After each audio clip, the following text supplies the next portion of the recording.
Drew, I just arrived at the hotel for the trip. Oh, it's you. Are you enjoying yourself so far? How's the place? Yeah, I'm absolutely loving it. The room here is even bigger than my apartment. I'm already feeling so relaxed. I can just imagine how comfortable it's going to be to unwind here. It's funny, but family trips are nice, of course, but, trips with my close mom friends have their own special vibe. It's such a different kind of fun and relaxation. I'm glad to hear that. By the way, I was thinking I should mention something to you. What's going on? Tomorrow, I might not be able to check my phone as much. Oh, what's happening? Is work getting in the way? Yeah, kind of. It's gonna be a bit of a hectic day, and it looks like it might turn into a big thing. I'll be pretty tied up. Oh, and Amy's staying with my parents for the day, so that's all arranged. I don't have to worry about her while I'm busy. Ah, I see. Got it. Sounds like a packed day ahead. Yeah, exactly. So don't worry about me. Everything on this end is fine. Okay, understood. I won't bother you then. By the way, who exactly is with you on this trip? Just curious. Oh, it's Smiley's mom and Bree's mom. Is that a problem? Not really. I was just confirming. Just checking who's with you, that's all. Ah, gotcha. Well, I'm off to grab dinner with my friends, so I'll catch you later. And don't forget, I'll bring back some cool souvenirs for you. I can't wait to see your face when you get them. Yeah, don't have too much fun without me, all right? But seriously, don't go overboard and get too crazy.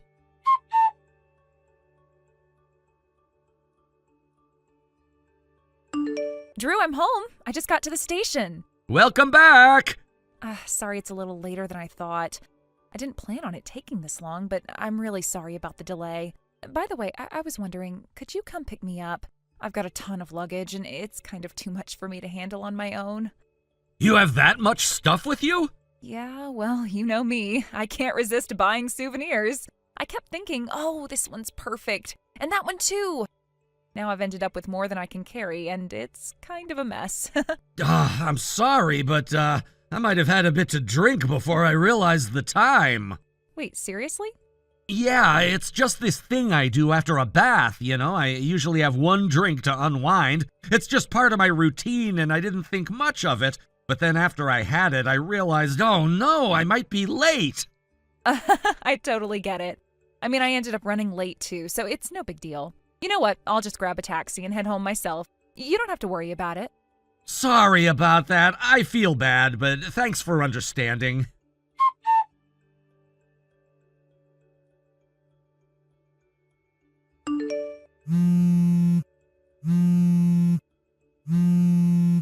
Hey, Drew. Are you away right now? I've been calling for ages and I'm starting to get a little worried. Can you pick up, please?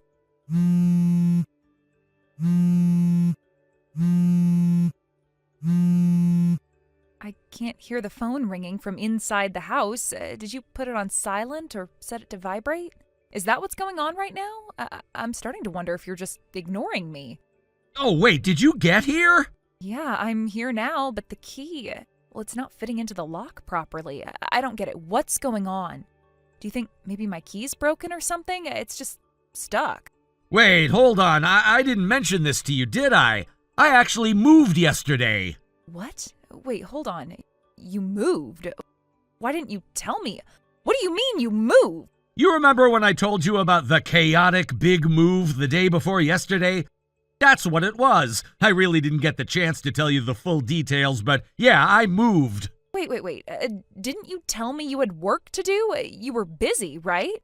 I mean, moving itself is like a full-time job. It's a lot of work. I did mention it in passing, but I guess I didn't go into specifics. I figured you'd understand. Hold on, stop right there. How could you forget to tell me something this huge? How could you not mention it? This is massive, and you just didn't think to mention it? Even if this is some weird surprise, it doesn't make sense to do something so big without giving me a heads up. It's just not right. A surprise? Well, now that you mention it, I suppose calling it a surprise would make sense, but wait, that's not the point. This isn't just a surprise, it's a huge change. What is going on with you? What are you even trying to pull here? Okay, fine. What's the new address? Where are you living now?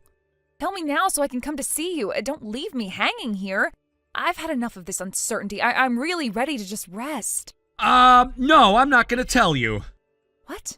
What do you mean you're not going to tell me? Are you serious right now? Why are you being so difficult?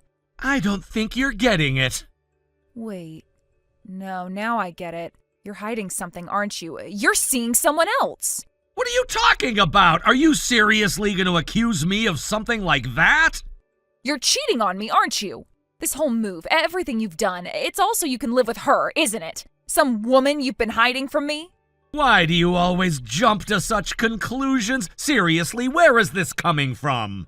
Because, Drew, how else can I explain this? Who is she? Who's the one you've been sneaking around with? I need to know. Hold on a second. Just because you think this way doesn't mean I'm doing the same thing. You can't just assume that. What? Are you saying that I'm the one cheating? Are you saying that I'm the one who's been unfaithful? That is completely absurd. That's not true. Ah, I get it now. So this isn't about cheating, it's an affair? What? Yeah, it's not technically cheating, but it's an affair, isn't it? If someone who's married goes and has a relationship with someone else, it's called an affair. I'm just saying that's a much more fitting term for what's been going on. Wait. Hold on. What are you even talking about?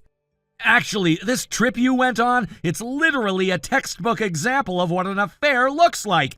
You can't even pretend that wasn't what it was. What? A 2-night, 3-day trip, huh? Was that fun? It must have been quite an exciting time for you, right? So much fun while I was left in the dark. Hold on, wait, you've got to be kidding me. Oh, wait, I know. I hate it when I speak vaguely, don't I? Fine, I'll be clear this time. Let's stop playing games.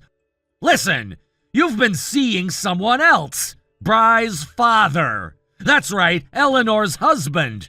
You didn't think I knew? This whole trip was timed perfectly for when Eleanor was going to visit her parents, wasn't it?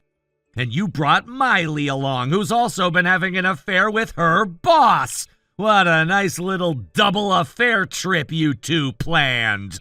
What the hell? Who told you these things? You're just repeating whatever you've heard without even considering it. Are you serious? Don't just believe whatever nonsense gets thrown at you. This is a huge deal, and you're just jumping to conclusions like this? You don't get to move out because of this. You are messing with my life, Drew. How could you do this to me? You're divorcing me, but you better believe I'll be getting alimony from you, and I am not backing down. No splitting up assets, nothing. I am keeping what's mine. Amy's custody? That's mine, and you can't take that away from me. And don't even think about avoiding child support because I'll be getting it from you. You think this is gonna be easy, don't ya? Well, it's too late for your apologies. Don't even bother trying now. What the hell is this? Is this some kind of joke? This is a picture Eleanor sent me. It's a photo she provided as proof. Wait, hold on. This can't be real. This photo shows Lenore's husband bringing you into his house. I know because it's the exact same spot I saw you two together. How do you even have this? Well, there's a pet surveillance camera in the living room. She didn't even tell her husband about it. And guess what? It caught you both on camera without him realizing. And there's more footage where that came from. I don't think you want to see it. Trust me, it's a lot worse. What are you doing with Bree's mom? Why would she even do something like this? Eleanor knew about her husband's affair already. She didn't sit around feeling sorry for herself. She started investigating everything, and she knew about both of you. She found out the truth, Skylar. Wait, you're telling me this whole time she knew? I thought we were fine when we spoke at the kindergarten drop-off. There was nothing strange about our conversation. Yeah, well, I didn't notice anything either. But once I started looking deeper, the truth came out. Hold on. I found out about your affair 2 months ago, and I knew about your little getaway a month ago. During that time, I was getting everything ready to move out. Just so you know, I've already told my work about this. I've been straight with them, so whatever happens from here on, you're not going to be able to keep things the same. You'll be kicked out of here. Wait, so you've been planning this all along, and you didn't even tell me? No, that's on you. You called it a mom's trip, didn't you? You invited your mom friends, but the truth is it was an affair trip. It was a cover-up for what was really going on. So you think this is just going to be swept under the rug? No, not a chance. After everything that's happened, living together is impossible now. This is it, Skylar. We're done. But we have been living together for the past 2 months. You couldn't have been okay with that. You have no idea how painful those 2 months were for me. And don't even get me started on that apartment. Your dad hates that place. He made it clear to me. And even though the lease is in my name, I'm the one who's leaving. Wait a second. I just realized. This whole thing with the key? Yeah, I changed the locks without telling your dad, so what? It's your dad's fault for not keeping track of things. What? I've already talked to your parents, Skylar. They know everything and they're backing me up. They know I'm moving out and they've approved of it. They're on my side. What? Why would they agree to this? When I told them about your affair, they were devastated. They even apologized to me. Now they're supporting everything I'm doing. But this doesn't make sense. As for the move, I didn't hide anything. I just told them I was leaving while you were away. The idea to change the locks was your dad's. He wanted to make sure you couldn't just waltz back in here without facing what you've done. What? Why would he go that far? It's simple. He didn't want you to come back and pretend nothing happened. He thought it would be better to send you back to your parents' house to confront what you've done. What? So the apartment's canceled, and guess what? Your stuff is already at your parents' house. Your dad moved it all yesterday. Wait, you moved my stuff out without even telling me? You want me to go to my parents' house right now? You want me to deal with them after everything that's happened? Yeah, that's the plan. Enjoy the reception you get when you walk in. What? Your parents are so mad right now they want to explode. But they know I need to do this, so they're letting you stay there. No, you've got to be kidding me. Depending on how you act when you get there, who knows what'll happen. But right now, it's just about surviving it. Wait, you can't be serious. By the way, your parents should be walking up the stairs to your apartment right now. What? I just got a message from them saying they're coming up now. Wait, what? The only way to get into the building is up those stairs, so you can't get away. You might as well sit tight and wait for them. Wait a second. How is the timing so perfect? Because I contacted them. Oh, and just so you know, Lenore's husband has already agreed to the divorce. Miley's mom is on the same path, too. But I guess you've got more pressing matters, like dealing with your parents. I don't think you have time for messages anymore, do you? From now on, everything will be handled by lawyers. Goodbye, Skylar.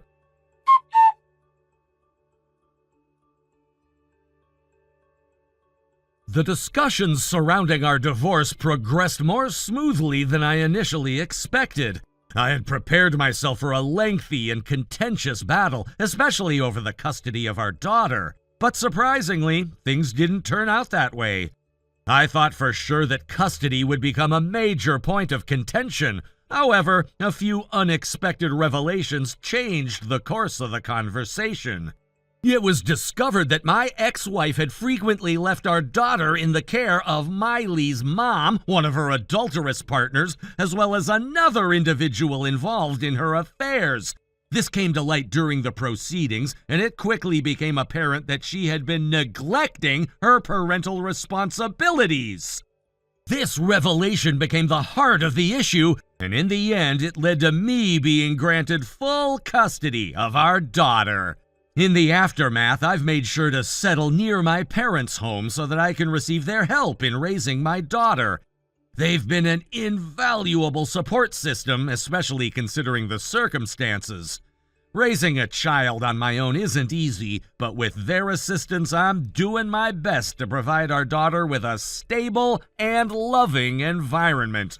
My parents have been there for me every step of the way, helping me navigate this new chapter in my life. As for my ex-wife, things haven't gone as she may have hoped. After the divorce, it seemed she was planning to remarry her former lover, Eleanor's ex-husband. She was eager to begin a new life with him, but her plans were quickly thwarted by her own parents. They stepped in and strongly opposed the idea of her remarrying, putting a stop to it before it could even take shape. I imagine it must have been frustrating for her to have her choices so heavily restricted, especially after everything that had happened, but considering the way she acted during our marriage, I can't say I feel much sympathy. What really impacted her was the alimony that was imposed after our divorce. The financial compensation that she was required to pay wasn't something she could easily afford. And while she might have initially thought she could somehow avoid the consequences, her parents stepped in to cover the costs. In doing so, they ensured that she couldn't escape her obligations. It seems like she's now living under the watchful eye of her family, repaying the money she owes by working at a relative's business. The arrangement isn't ideal, but it's the situation she's in for now.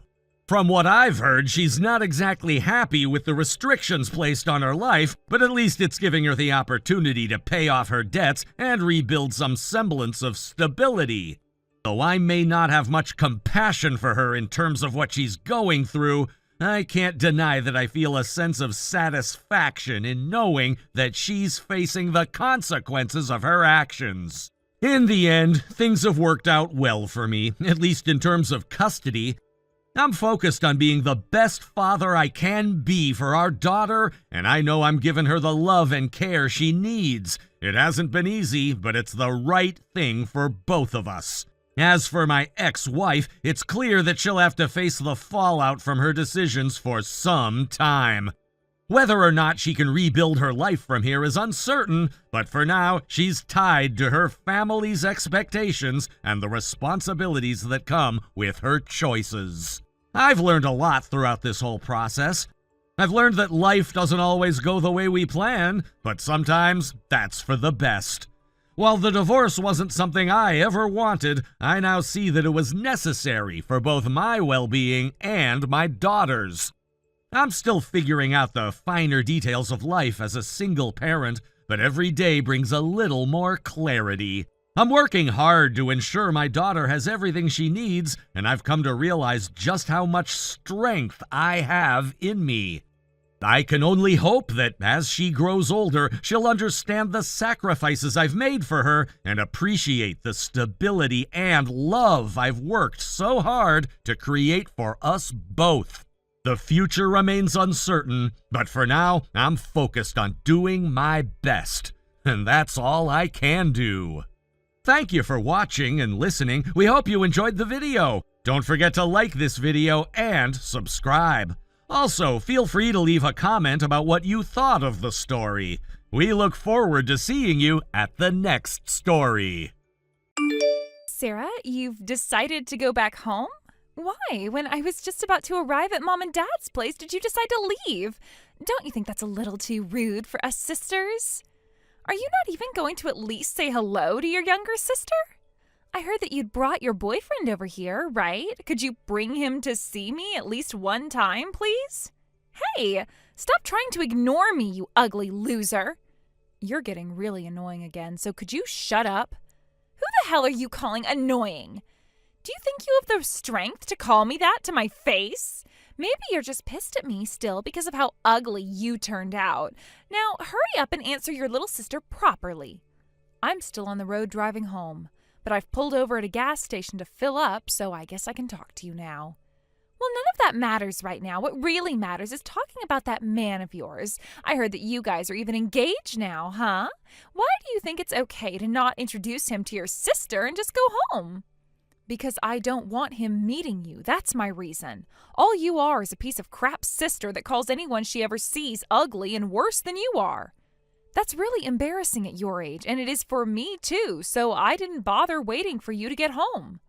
I get that you're saying that to sound all tough, but I know the real reason. You didn't want him seeing me because you're afraid I'd take him from you. I bet that the moment he gets a glimpse of my face, he'll jump right off your train and onto mine. He would never be able to take a look back at you once he's seen my gorgeous face compared to your ugly one. That's not at all what I was afraid of. I just don't want him near a vile piece of garbage that spews out all this horrible crap and then thinks it's okay just because it looks good. That's the whole reason I made sure you were out of the house for a while before I came over. But you came back a bit earlier than expected. Yeah, whatever you want to say. Seems like it's not only your appearance that's ugly, huh? Well, this time was just bad luck on my part, so I'll forgive you. However, next time, make sure you let me see him when you're around. There won't be a next time, Brandy. I had only gone over there to let them see who I've been dating and to let them know that he's the man I'll be marrying. And I'm not really planning to throw anything big to celebrate us, so there's really no need to invite you guys to anything. So that was the last time I'll be around you guys ever.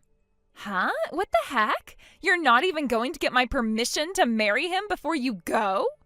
I don't really care what you think of us. You're not my parent. And it's not like you care about what happens to some ugly girl like me, right? It's still burned into my brain all the memories of how Mom and Dad treated you so much better than me just because you looked cuter to them. I was told over and over again that you got more than me because you were cuter, and that's the whole reason they never even paid for me to go to college. Right as I had graduated middle school, I had to run away from you guys and luckily was accepted into an all-girls private school that had a dormitory for me to stay in. And when I had asked one time to have a little bit of money for college, they turned me down, so I had to rely on scholarships to get me where I wanted to go. I'm sure you understand now why I had to cut ties with you all for a long time, right? And once again, I am going back to no longer involving myself with you all, so please respect that and leave me alone as well. You have a good point that I shouldn't care about what happens to an ugly little duckling like you, but I'm actually only interested in that man you have there. He's the same age as you, right? And just as I had heard from Mom and Dad, he has a really cute face and is just my type. I bet if he got a look at me, he'd be all over me. What the hell are you saying? Could you calm down a little with those fantasies of yours? His name's Logan, correct? When you guys were backing out of the driveway, he must have gotten a good look at my face, right?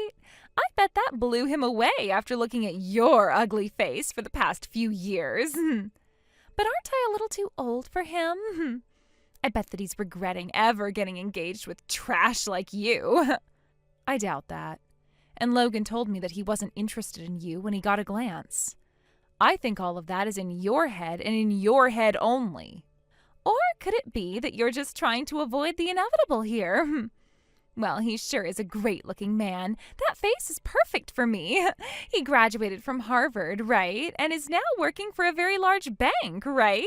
He has literally everything that I need in a man. Yet he's going to waste all of that on some lost cause like you. Oh, that poor thing. I'd really love to show him what a real woman can do for him. Excuse me? What the heck, Brandy? I bet I could even get away with getting him to do as I say. He's going to be younger than me in the relationship, so I could act like a dominating sister at times. So what do you think about me marrying him for you? I'd really like it if you handed him over to me soon. What? Have you completely lost your mind now? Is this what it looks like when a middle-aged woman hasn't found a man in years that will love her? I'm telling you that his face is my type, and he's going to have a really successful future. I guess I've just been caught in his net. And when it comes to family, it should be the younger sister getting married first, right? Compared to a run-down-looking girl like you, I should be the one with a man wrapped around her. No, what the frick? That's not going to happen. I hate to have to bring this up, but didn't you only graduate from high school and with awful grades at that? You even had to retake a year, and when looking for work, you went through 3 different jobs before you finally gave up. And you're 9 years younger than I am, making you close to 25 right now. I doubt that you'd ever be able to make conversation with a man like him. Huh? My past education and my job experience have nothing to do with love. My job as a wife is to take care of the house and the family. And I'll use my lovely body and face to make him feel like a king every time he gets home from work. I also have that big sister vibe that a lot of younger guys are into nowadays, so I don't need an education or a job. You'll do the chores and raise a family. You will? All I've seen from you is staying in your room and laying around all day while Mom and Dad still care for you. Mom has to do all the chores for you, and Dad has to still give you an allowance. You think that once you get married, you'll just stand up and do a 180? That'll never happen. You just keep on running your mouth, don't you? I've had enough of this, so just listen to what I'm saying. I'm going to be taking your man, so now hand him over. And then take yourself out to find someone that's a little less attractive and a bit more of a shut-in. I have no idea why you think you can talk to me like this still. I knew for a long time that you had something wrong with you, but I'm starting to wonder if you're even human. You're so freaking weird that I can barely even begin to think of any comebacks with you. Do you really think I enjoy listening to some strange alien talk to me in another incomprehensible language? I'd watch what you're saying, Sarah, because both Mom and Dad are going to be on my side here. Huh? They always let me do anything I want, no matter what it is. I already asked them, and they said that one of their daughters would still be getting married, so nothing would change, and that with me being married to him, it'd make a ton more sense since my beauty matches his. So that Logan is going to be marrying me. I'd hurry up and give up on him so that you can start looking for someone a little less attractive. What the hell is wrong with you all? Do you think that Mom and Dad would really do that? Stop talking out of your butt and go away. And get those gross thoughts of my fiancé out of your head. I have no idea what had gotten into you, little Miss Ugly. I'm just asking that you do as the family says and give him to me. Letting him marry you would be a total waste. I bet he would also love to be with a woman like me anyway, so you both get back in your car and come back here for the handoff. He's my fiancé after all. My little Logan. I'm gonna vomit. Listen, Brandy, Logan has been reading all of this conversation, and he says he wants to have a word with you. I'm going to let him speak with you now. What? Really? I bet he's going to propose to me. Oh, I'm so happy. Hurry up and give him my number.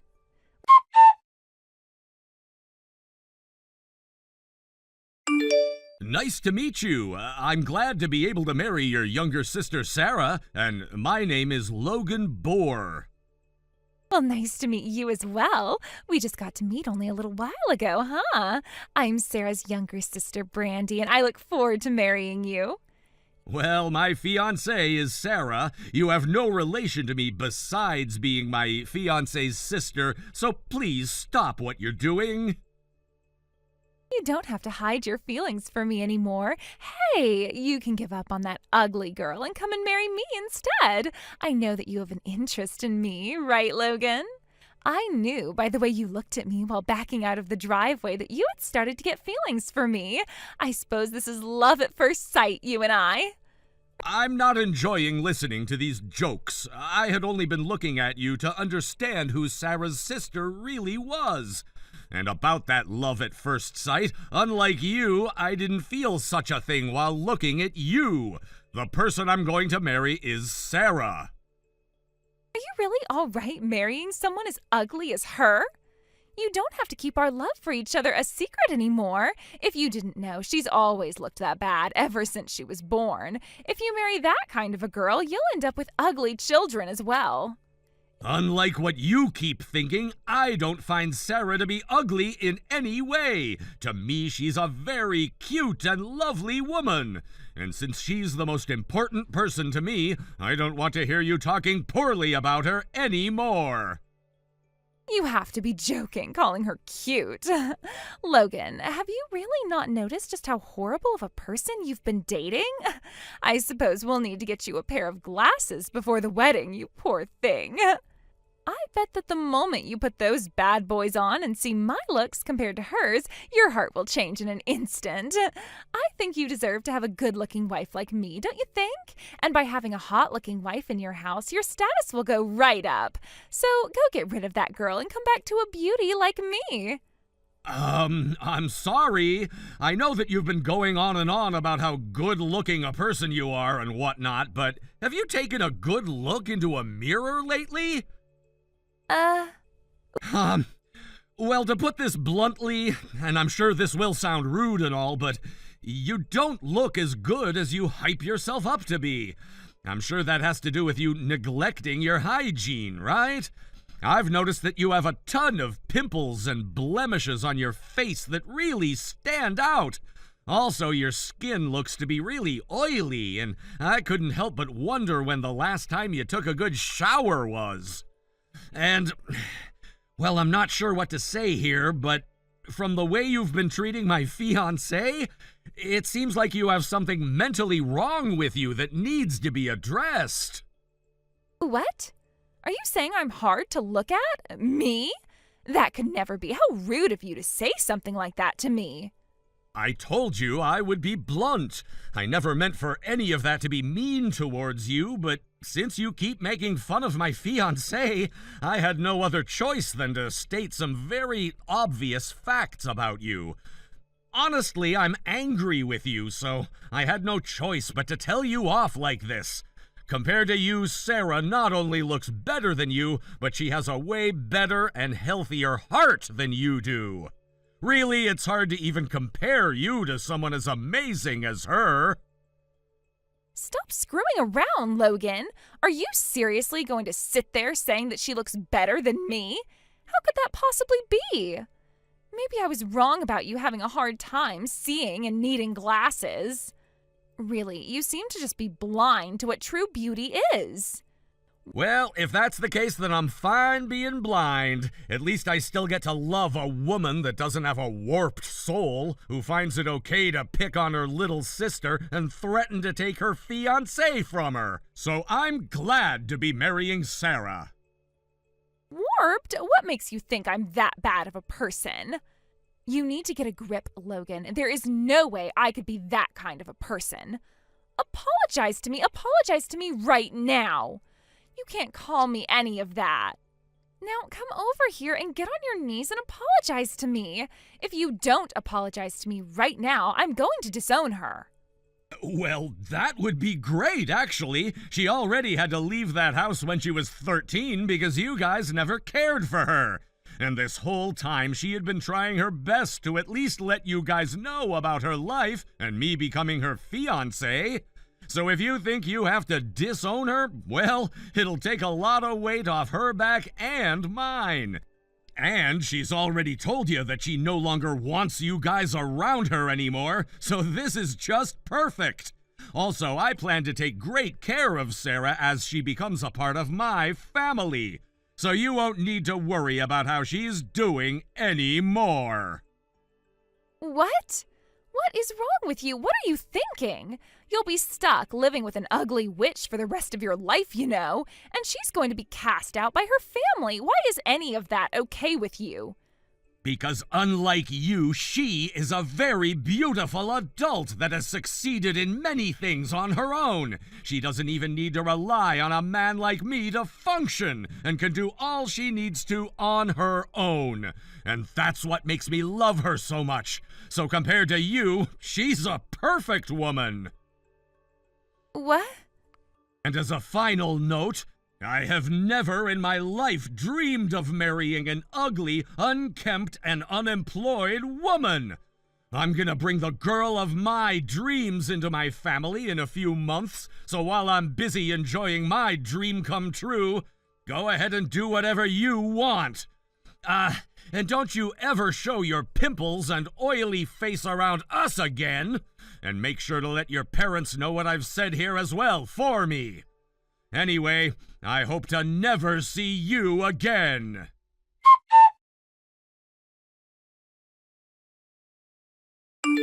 After I finished the conversation with my younger sister, I made a decisive decision to block her from my life. I was done with the toxicity she had brought into my world, and I realized that cutting ties with her was the best choice for my own peace of mind. The conversation had been a long time coming, and when it finally happened, I felt a mix of relief and empowerment. But what really struck me during that time was Logan's reaction to the whole situation. He had been calm and composed, but his words to my sister showed just how deeply he cared for me. His protective instincts were clear, and I felt a warm rush inside knowing that he was on my side, standing up for me in ways that I had longed for but never thought I would receive. It wasn't just what he said that impressed me, but how he said it. He was firm but never raised his voice, yet every word he spoke hit like a ton of bricks. I think my sister had never been talked to like that before in her life. She was used to getting away with things, to manipulating others into giving her what she wanted, but this time Logan was different. He didn't let her get away with her behavior, and I think that was the wake-up call she desperately needed. I could see the shock in her eyes as he called her out on her actions, and for the first time, I think she finally realized that not everyone would tolerate her entitled behavior. But it wasn't just my sister who received Logan's wrath. He didn't stop at just confronting her. He also spoke directly to her parents. The way he addressed them, telling them how they had enabled her behavior for so long, really opened their eyes. My parents had always been blinded by their love for their daughter, and it took someone like Logan to pull back the veil and show them the ugly truth. For so many years, they had been in denial, making excuses for her, believing that she was simply misunderstood or that her actions could be excused by her youth or circumstances. But Logan didn't hold back. He told them exactly what I had been too afraid to say for so long. And in that moment, the filter was lifted. The reality of the situation hit them hard, and they had no choice but to accept it. The days following that confrontation were tense. My sister became a shell of the person she once was, retreating to her room and not coming out except to grab food. It was almost like she was in hiding, unable to face anyone.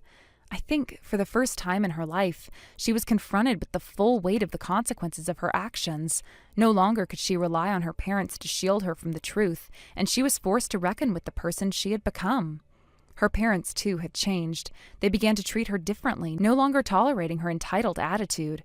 I had always felt that they had coddled her, that they had never held her accountable for her actions. But now it seemed like they were finally seeing her for who she really was. They stopped giving her special treatment, and instead, they started to tell her what they always should have. They told her that she needed to get a life, that she wasn't going to be handed everything just because she was their daughter. Day after day, they would tell her she was a failure, that she wasn't living up to her potential, and that she was going to have to face the real world with no help from them anymore. I think that deep down, my sister had always known she wasn't the person her parents thought she was. The entitlement, the spoiled behavior, it was all a defense mechanism. She had never been forced to confront the truth about herself, and now that she was, she didn't know how to handle it. It's hard to change when you've been given everything for so long and never had to work for anything. Eventually, Brandy reached her breaking point. After hearing her parents tell her that she was worthless and a failure every single day, she snapped. She told them that she was beautiful, that she didn't need anyone's validation, and that she would show everyone how amazing she truly was.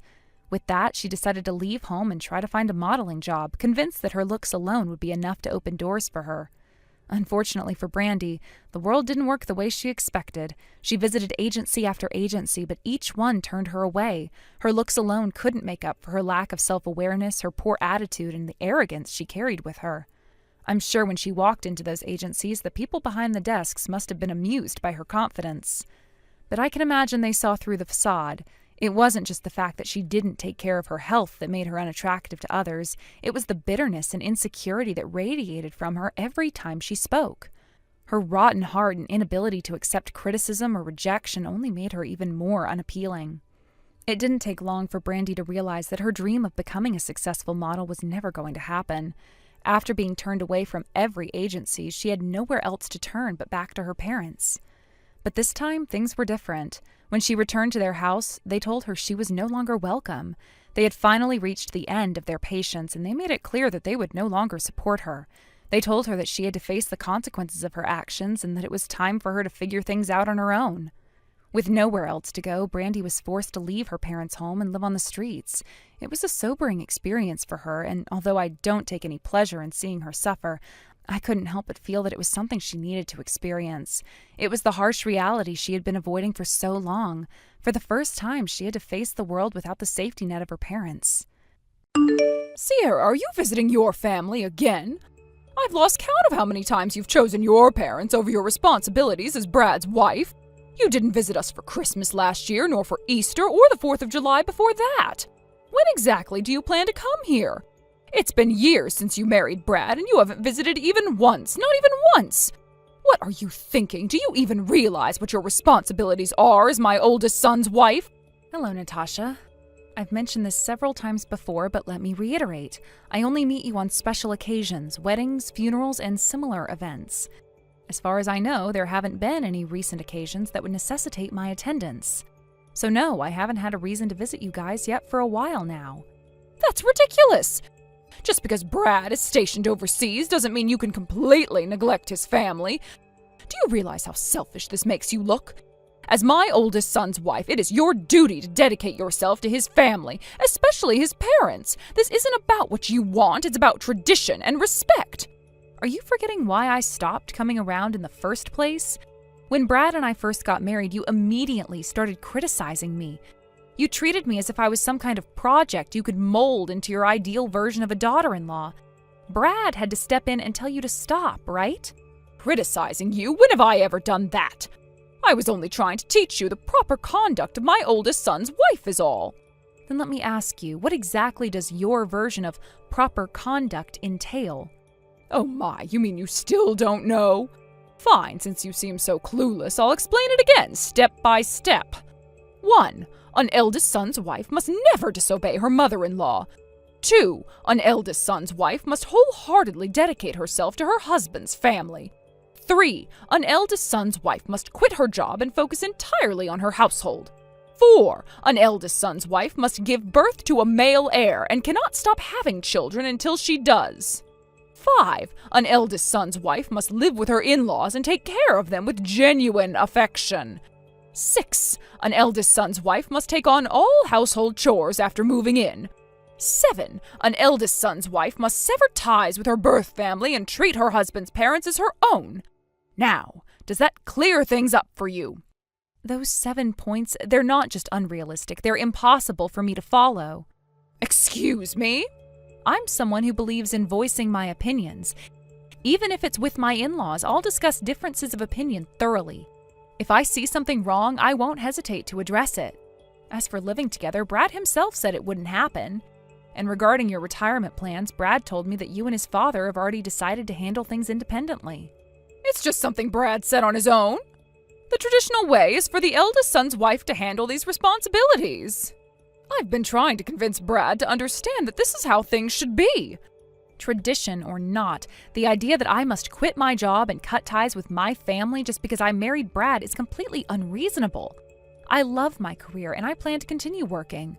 And I'll visit my family whenever I feel like it. That won't change. You can't just dismiss tradition like that. And about your insistence on having a male heir, you're aware, I assume, that the baby's gender is determined by the father's chromosomes, correct? It's not something I can control.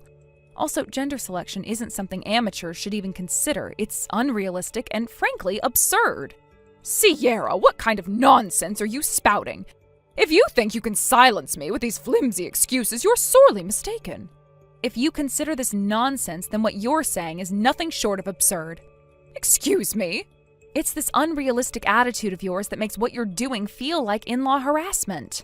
Harassment? Oh, don't be ridiculous. This isn't harassment, it's guidance. I'm doing my best to help you because you clearly don't understand what it means to be a proper daughter-in-law. And yet you have the audacity to reject my kindness, Sierra? Kindness, you say? Yes, kindness. You don't see how much effort I've put into this. It is heartbreaking and infuriating that my sincerity hasn't reached you. You need to understand something. A woman's role is to nurture and protect her household. Quit your job already and focus on your home. I am teaching you this because it's my duty as your senior. Every family is different, Natasha. Brad and I are building a household that reflects our values, not someone else's. How can you not understand this yet? What you call guidance is nothing more than meddling in an attempt to force your beliefs onto me. But you married into this family. As a member of this household, it's only natural for you to heed the advice of your seniors. I see. Well, let's talk about some practical matters. Practical matters? What now? Are you still going to defy me? First, let's talk about my job. Before I married Brad, I founded my own company and became its CEO. Wait, CEO? Yes, if I quit my job, that means shutting down my company. And if the company closes, what happens next? It's simple. My employees lose their jobs and their livelihoods. You're a CEO? Why haven't I heard about this before? I mentioned it when we first met, but you dismissed me, saying, "Stop talking about silly dreams and focus on being a proper wife." Even when I tried to explain, you interrupted me and lectured me about proper conduct. I was only trying to prepare you for your role in this family. Brad was so frustrated by your behavior that he told me you don't have to deal with my mother. Brad said that? In fact, he even suggested I block your contact information. But considering his overseas assignment, I kept the lines of communication open. Now, back to the point, do you still think I should quit my job? Well, I don't want your employees to suffer, but... So you understand my position? But I still think a woman should prioritize her family over her career. I can't abandon my company. Oh, I have an idea. You can keep the company running and focus on your home. What's your suggestion? Hand over your CEO position to Brad. Excuse me? If Brad takes over your role, you can finally focus on being a proper wife. That's not how it works. Our fields are entirely different. Brad is a quick learner. He can do it. Let's give it 2 months, train him, step down, and move in with us. This isn't realistic. Trust me, Brad can handle it. Natasha, do you hear yourself right now? Of course. Now let me call Brad and arrange his return. There's no need. Brad is here. What? He's right here with me. He has something to say to you. Listen carefully to what he has to say.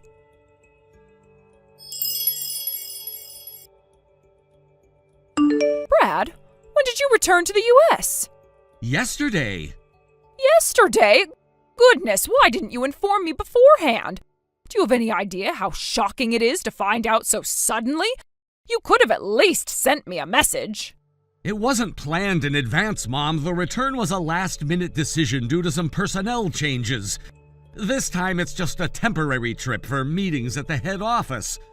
I'll head back to my overseas post the day after tomorrow. That said, starting next month I'll officially move to a domestic position. Oh, I see. Well, in that case, you should submit your resignation to your current company as soon as possible. What? Resign? Why? You read the messages I exchanged with Sierra earlier, didn't you? Then you should already know you're going to take over as CEO of Sierra's company in 2 months. So you need to leave your current job right away and focus on preparing for that transition. Mom, are you serious right now? Do you even understand what you're saying? Of course I do. No, you don't! Mom, I've worked my entire life to get where I am now. Do you remember how hard I worked to land a job in my current field?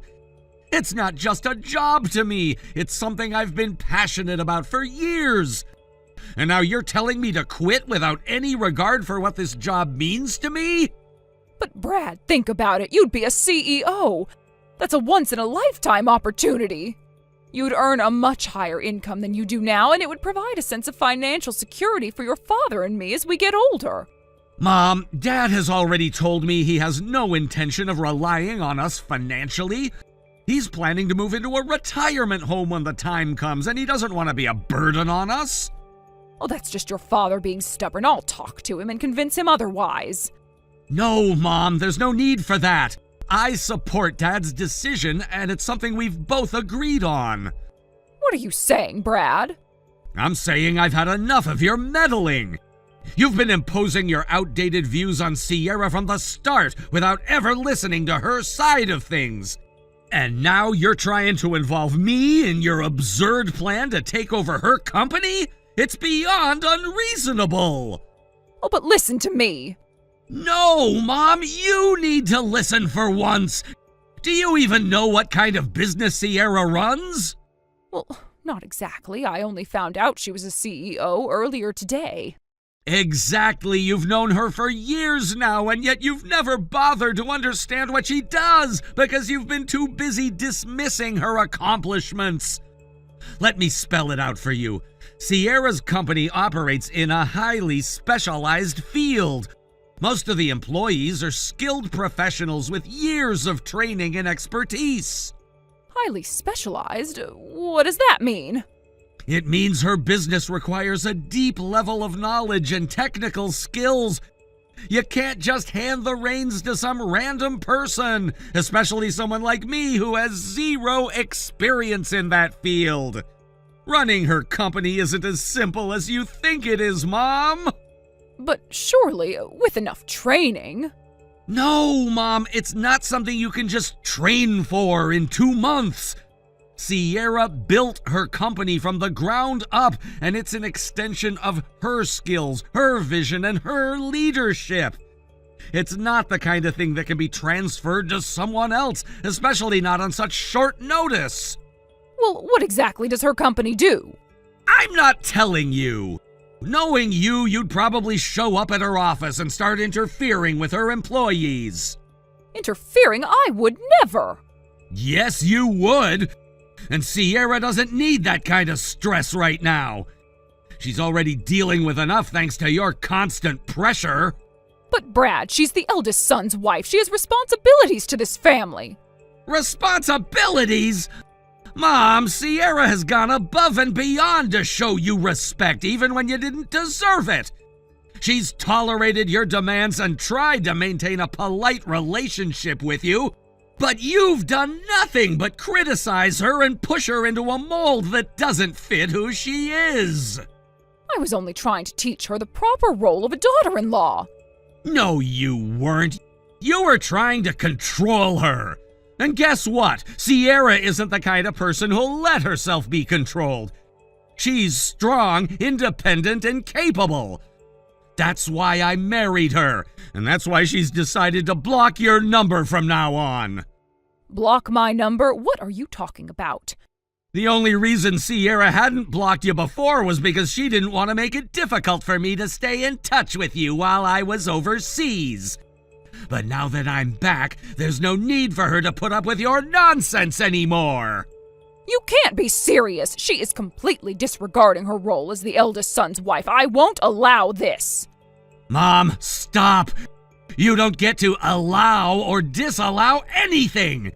Sierra isn't a servant, and she's not obligated to follow your outdated ideas of what a daughter-in-law should be. But, Brad... No, I've had enough. Until you take responsibility for your actions and realize how much hurt you've caused, I'm not coming home either. Brad, don't be ridiculous. This isn't ridiculous, Mom. It's the result of your behavior. From now on, if you want to contact us, you'll have to go through Dad. That's the only way I'll consider maintaining any sort of relationship with you. You're being unreasonable. Unreasonable? No, Mom! Unreasonable is trying to ruin someone else's career and marriage because you can't let go of your outdated expectations. I hope you think long and hard about everything I've said. Goodbye. Brad, no, wait. Please don't block me. Brad!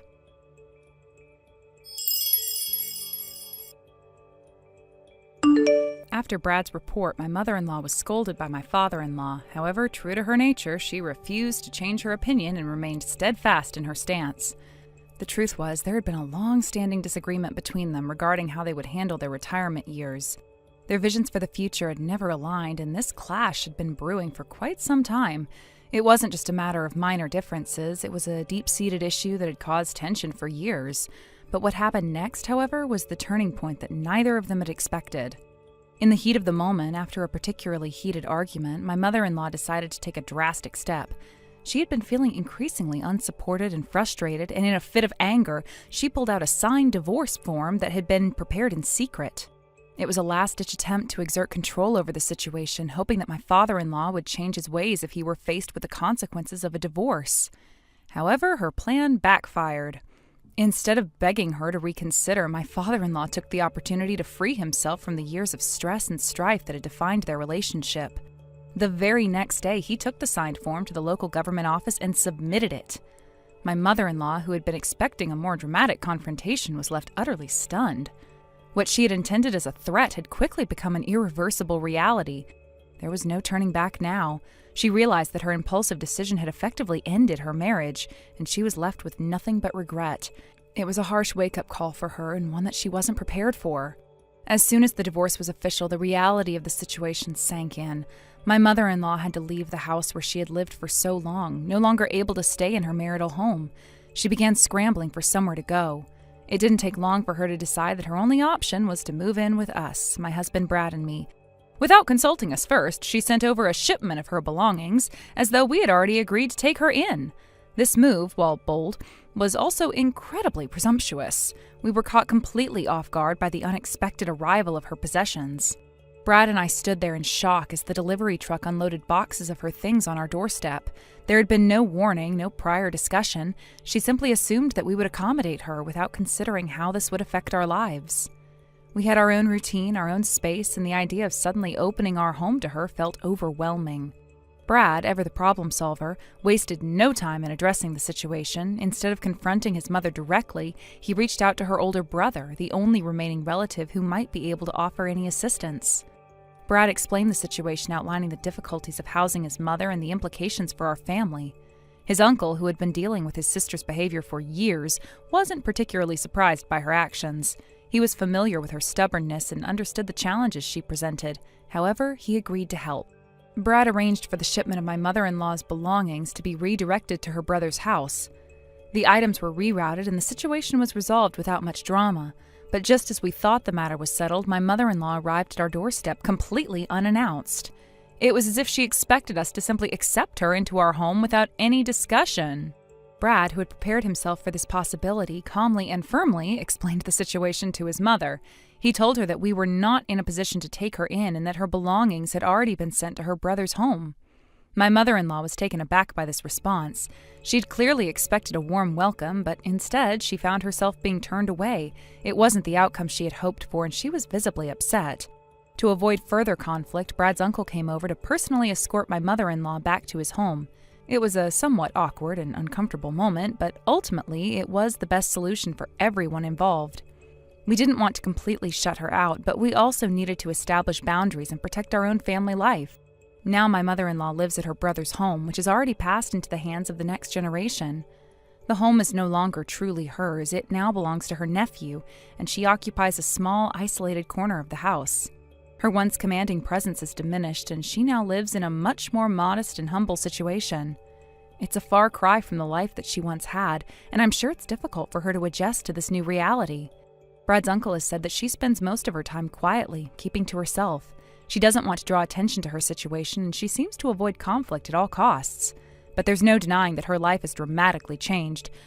The woman who once ruled her household with an iron fist is now living on the fringes of her family, no longer the center of attention. It's a humbling experience, and I can't help but feel a sense of justice in how things have turned out. For years, my mother-in-law had been the source of much of the tension in our family. Her refusal to compromise and her ability to manipulate situations for her own benefit created many problems, especially with my father-in-law. Now it seems as though the tables had turned.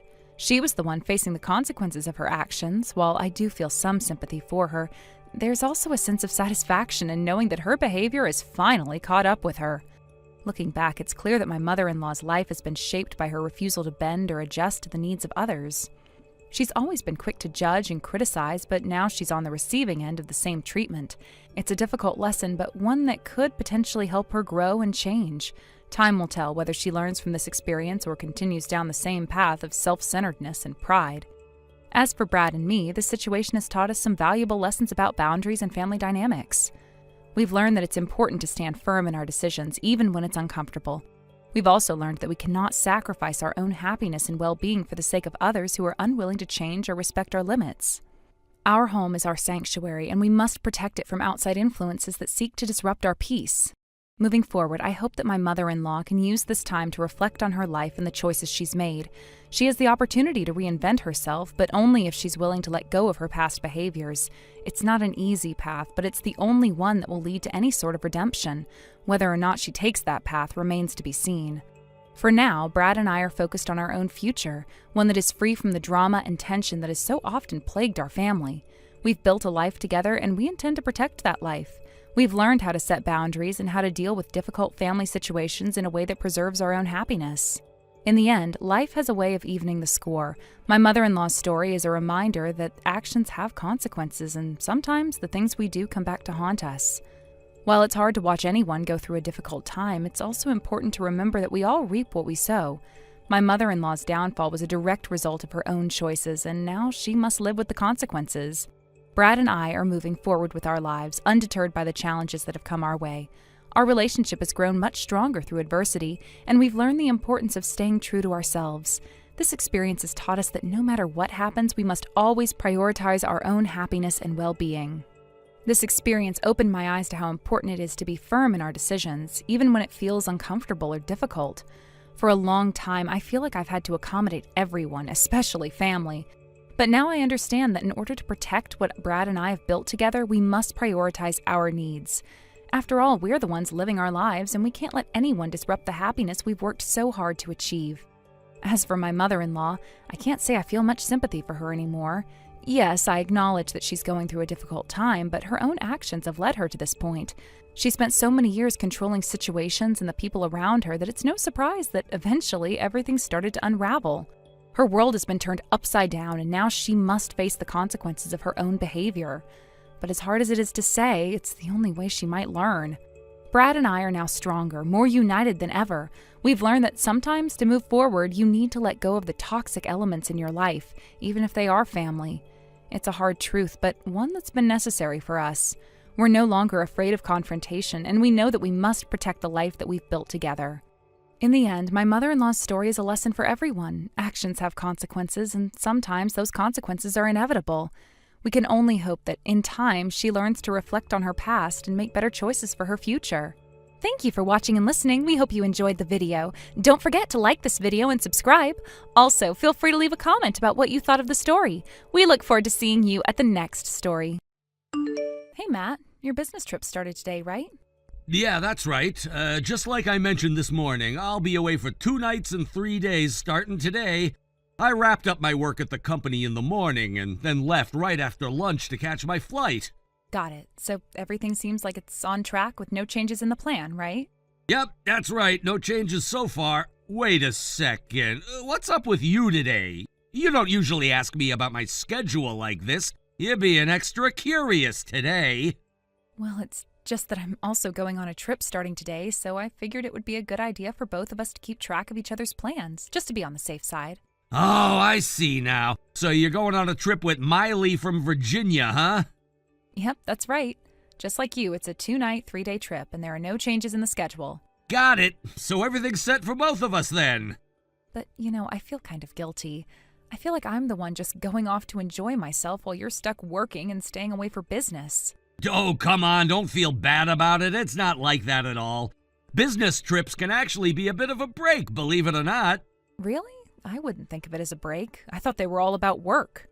No, really. Once the work part of the trip is done, it's actually quite relaxing. After meetings or whatever business I have to take care of, I get to just chill at the hotel and not worry about anything. In fact, it's probably healthier than sitting at a desk for hours on end, staring at a screen all day. Wow, I never thought about it that way. I always imagined business trips were just exhausting. Trust me, they can be, but there's a certain freedom to it that's hard to explain. It's like I'm out of the office and just getting to reset. It's nice. You should try it sometime. I'll keep that in mind. Anyway, I think it's about time for me to head out and meet Miley now. We've got a few things planned for the day. Oh, I see. Well, I'm also about to head out now, so we're both off to our own trips. Right, let's both enjoy our time away, even if it's for different reasons. I'll message you again later tonight once I've settled in. It'll be nice to catch up. Sounds good. I'll be looking forward to it. All right then, take care on your way and have a safe trip. You too. Don't have too much fun without me, and enjoy the time with Miley.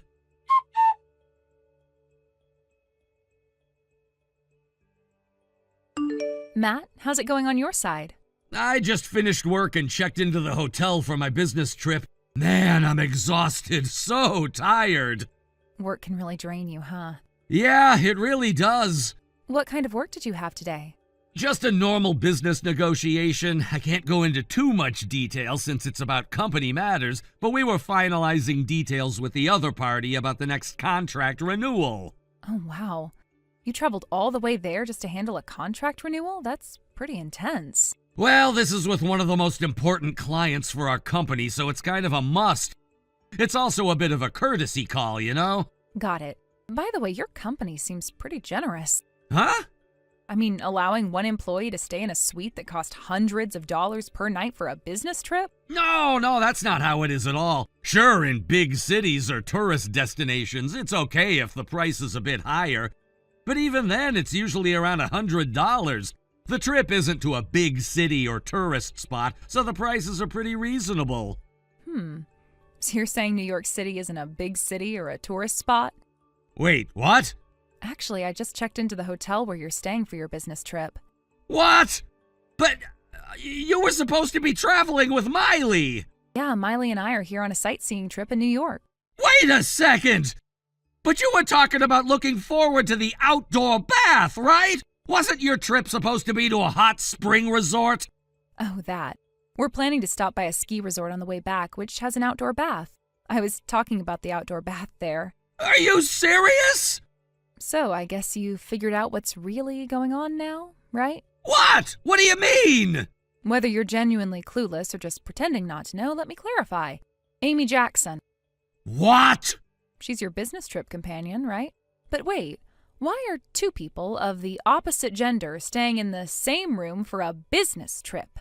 Doesn't that seem a little inappropriate from the company's perspective? Oh, I see. You must have seen me and Amy check in together. It's actually the hotel's mistake.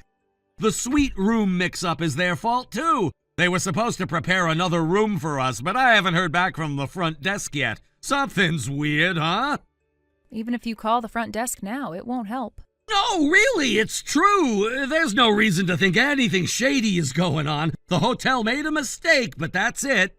It's not a hotel mistake. You booked the room from the start with the understanding that you and Amy would stay in the same room, right? And it was Amy, the little princess, who requested the suite. How do you know that for sure? Because I've got proof. What? Haven't you figured it out yet? Figured out what? This is the same hotel we stayed at when we were in college with our club, remember? Oh, yeah, I remember that, but so what? I'm glad you liked the hotel, but maybe it would have been better to do a little more research beforehand. What are you talking about? You still don't get it? Well, there should be a hotel brochure in the room. Go ahead and open the page with the innkeeper's greeting. Fine. What is this even about? Look on the table. Just go ahead and check it out. Fine. Okay, I'm looking at it. Wait a minute. The innkeeper? It's Miley? That's right. Miley's the innkeeper here now. Wait, hold on. When we came here last time, the innkeeper was a woman in her 40s or 50s, wasn't it? That was the previous innkeeper, Miley's mother. Her health worsened recently, so Miley married the head chef at the hotel and took over as the innkeeper. Seriously? And by the way, the hotel's owner is Miley's father. When I was in charge of the club's trip reservation, that's why I knew how things worked. Wait a second!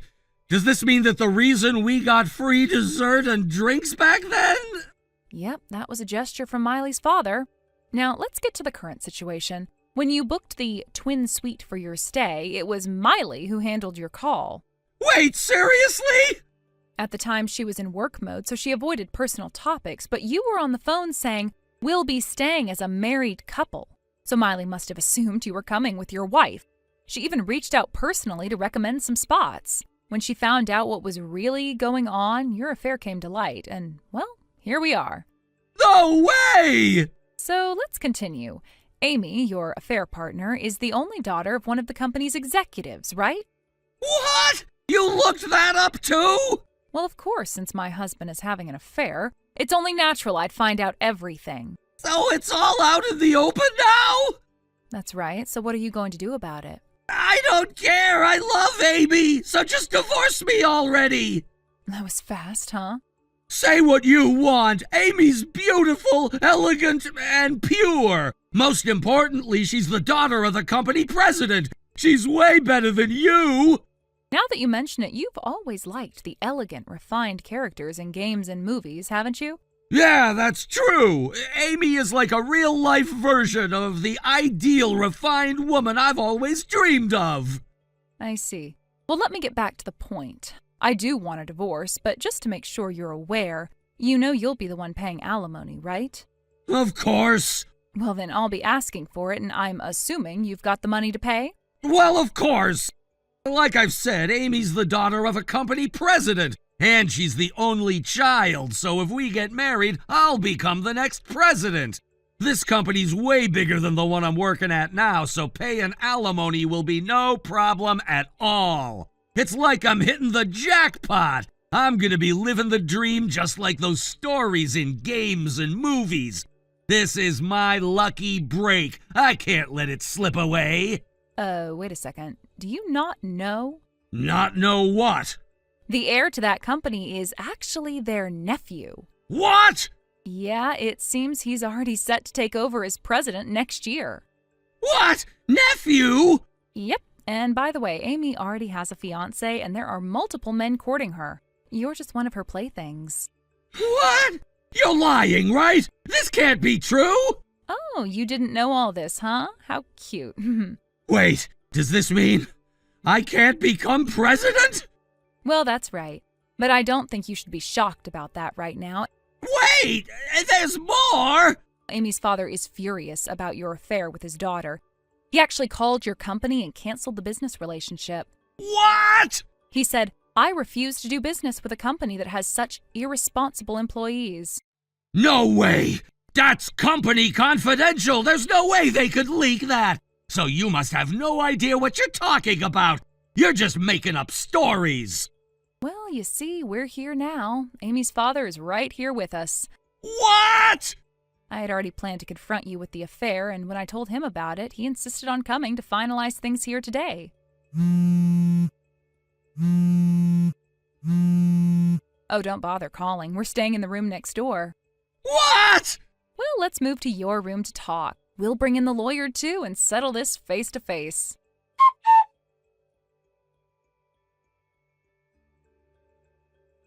Right after this, we barged into the suite where Matt and Amy were. The door swung open and the atmosphere immediately shifted. It felt almost surreal as we entered the room where the two of them had been, not just living out their own private drama, but making decisions that would affect all of us for the rest of our lives. The scene inside was tense. Matt and Amy were sitting on the couch looking almost stunned, not expecting the confrontation that was coming their way. They had no idea we were coming, but they should have known better. This was the end game, the point of no return. The lawyer who had been with me throughout this ordeal stepped forward, his demeanor cool and professional as always. He was the one leading this entire process, ensuring everything was done legally and properly. He advised me at every stage of this chaos, and now it was time to put everything into motion. Under the lawyer's direction, we were about to settle things right then and there. The divorce papers were placed in front of them. The moment had arrived. There was no going back.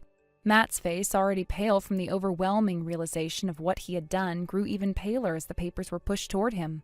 Amy looked more resigned than surprised, her expression a mixture of shame and inevitability. She knew there was no escape now. The damage was done. Her actions and Matt's had led to this moment. Without wasting any more time, the lawyer instructed both of them to sign the divorce papers immediately. It wasn't a request, it was a demand. There was no room for negotiation or hesitation. They had both made their choices, and now they had to deal with the consequences of those choices. The room was thick with the weight of the situation, but there was no alternative but to comply. After all, this was the only way to legally dissolve the mess they had created. The signing was done quickly, almost in a robotic manner. Neither of them looked at each other as they signed, but their eyes flickered briefly toward one another, a fleeting moment of shared understanding that, for all the passion and connection they had once felt, it was over. The life they had tried to build together, the lies, the betrayal, the broken promises, it all led to this moment, and now there was no turning back. The lawyer took the signed papers and began to finalize the details. As for me, I felt a strange sense of satisfaction. This was the culmination of months of emotional turmoil, of uncertainty, and of pain. Finally, it was all coming to an end, but in some ways, it was only the beginning of a new chapter for me. I had been patient through this whole process, waiting for the moment when I could take control of my own future, and now it was time. But Matt wasn't the only one affected by this. His company had been hit hard by the scandal surrounding him. The affair between him and Amy had gone public in a way that was impossible to ignore, and the backlash had been swift and severe. Their biggest business partner, who had been a longtime supporter of the company, was so disgusted by Matt's actions that they severed all ties. The deal they had been working on for months fell apart, and with it, the company lost millions of dollars. It was a massive blow, one that left the entire organization reeling. The company's upper management, not willing to tolerate the scandal, made the decision to cut ties with Matt. The resignation was inevitable. In a way, he had no choice but to leave. His presence had become toxic, and despite his previous position and contributions to the company, there was no recovering from this. The damage was too great. He was asked to resign, and there was no going back. His professional career, much like his personal life, had collapsed. And as the one who had caused all this, Matt had no one but himself to blame. The worst part for him, perhaps, was that there was no dignity in his departure. He was escorted out of the building in disgrace, with whispers and stares following him wherever he went. It was a humiliating moment, one that would stay with him for the rest of his life. The man who had once been so confident, so secure in his career, was now left with nothing but the ruins of his past decisions. As for me, I wasn't about to let this pass without claiming what was rightfully mine. I'd suffered enough, and I was going to make sure that Matt and Amy paid for what they had done. The emotional toll had been heavy, and though money could never fully compensate for the hurt and betrayal I had experienced, it was the least I could do. I demanded a lump sum payment from them as alimony, one that would make sure I didn't have to deal with this situation for the rest of my life. There was no hesitation on my part. I wasn't going to allow them to walk away from this without facing the financial consequences of their actions. I was going to ensure that I was compensated for everything, every moment of pain, every sleepless night, every ounce of emotional energy that had been drained from me. They had taken so much from me, and now it was time for them to pay. I demanded the full amount up front, no installments, no payment plans, just a lump sum. And surprisingly, they agreed. Amy, who had been once so sure of herself, looked defeated as she handed over the payment. Matt, too, seemed resigned to the fact that he had no choice. It wasn't a victory, not in the true sense of the word, but it was justice in some form, and that was enough for me. Looking back, I couldn't help but think that in some ways I had been fortunate. Despite everything that had happened, there were no children involved. If there had been kids in the picture, things would have been much more complicated. Child custody, visitation rights, and the emotional toll on the children would have been overwhelming. I was lucky in that sense, though I knew it wasn't something I could take for granted. The emotional scars were still there, but at least I didn't have the added burden of worrying about a child caught in the middle of this mess. As for Amy, the fallout of her affair was swift and unforgiving. The acting world, once full of promise for her, turned its back on her completely. The news of her betrayal spread like wildfire through the industry, and it wasn't long before her career came to a screeching halt. No one wanted to work with her anymore. The scandal had ruined her reputation, and she had nowhere to turn. She had once been the promising starlet with a bright future, but now she was nothing more than a cautionary tale. Her engagement to Matt was officially called off. It had been a short-lived romance, one that had burned bright and fast before fizzling out in spectacular fashion. Promises of love and a shared future had crumbled into nothing, leaving Amy with only the remnants of her shattered dreams. To make matters worse, Amy found herself cut off from her family. Her father, as he had promised, disowned her. The rejection was swift and harsh, a final blow to someone who had already lost so much. It wasn't that her father had never warned her about her actions. He had made it clear that if she ever brought shame to the family, he would not hesitate to cut ties. And true to his word, he did just that. There would be no forgiveness, no second chances. Amy was on her own, without the safety net of her family to fall back on. With nowhere else to turn, Amy found herself working at a night establishment. It wasn't glamorous, but it was the only way she could make ends meet. She had once dreamed of being a star, but now she was stuck in a world far removed from the glitz and glamour she had once known. The work was difficult, and it wasn't long before the reality of her situation set in. She had no choice but to keep pushing forward, even as her dreams of stardom slipped further and further away. As for Matt, after everything had fallen apart, he retreated back to his family home.